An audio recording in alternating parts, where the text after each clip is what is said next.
José Daniel's assistant stood in front of a young woman, Damaris, blocking her way to a vehicle. The assistant firmly told her that she couldn't get inside. Damaris, confused, demanded to know what he was talking about. The man explained that her boyfriend had instructed him to return the car to the bank. Shocked, Damaris asked if it was a joke, but the assistant assured her it wasn't. She couldn't understand why her boyfriend hadn't told her anything. The assistant didn't know either, but insisted that she hand over the car keys. Angrily, Damaris refused.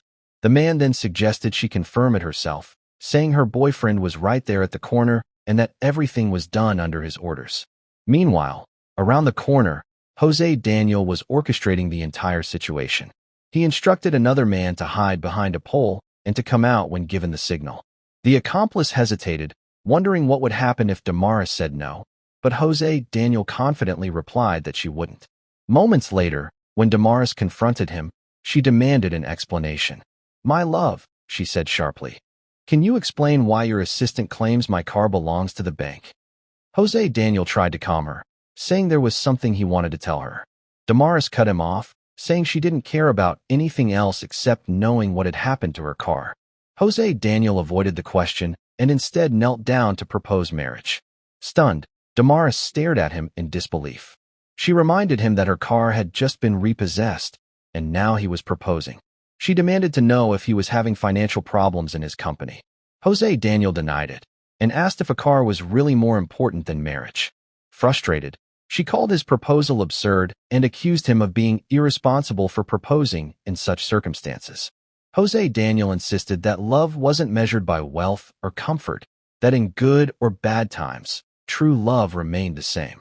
But Damaris, overwhelmed, told him she'd had enough and walked away, promising they would talk later at home. After she left, José Daniel's assistant remarked that it had been a bad idea. José admitted he hadn't expected her to react that way. The assistant offered to go after her, but José told him to leave her alone, saying he wanted her to believe it was all true because he had a plan. Later, José contacted an old friend, Paul, an actor. He told Paul he needed a favor, to hire his acting services. Paul was surprised, reminding José that he had once said he would never ask for help again. José apologized and asked him to come immediately, dressed in a suit. When Paul hesitated, José told him to stop by a store and buy one, assuring him he would be rewarded. When Paul arrived at José's house, José explained that he had made a bad investment and things were tight financially. He admitted to Alejandra, his assistant, that they no longer had a car or credit cards. Despite her shock, he promised to rebuild everything and asked her to let Paul in. José then revealed to Paul that he had put his house up as collateral in exchange for money. Alejandra, furious, accused him of being reckless and stormed out, saying she needed air.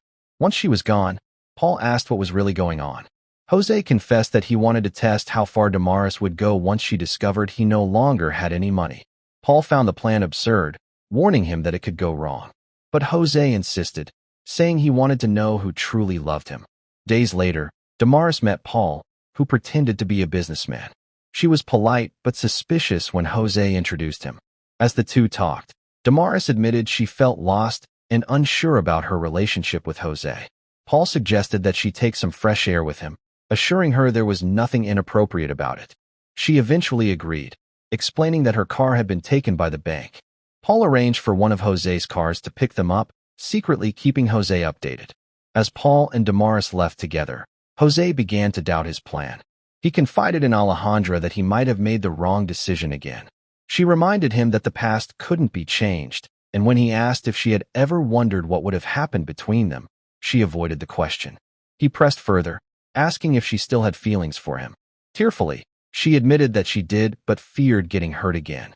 Meanwhile, Damaris, unaware of the setup, drank whiskey with Paul and confessed her growing disappointment in José. She said he wasn't the man she had fallen in love with and feared wasting her best years with him. Paul, sensing her vulnerability, asked what she would do if she realized she was no longer happy. Damaris admitted that she loved José, but love alone wasn't enough to make her stay. At that moment, José arrived unexpectedly.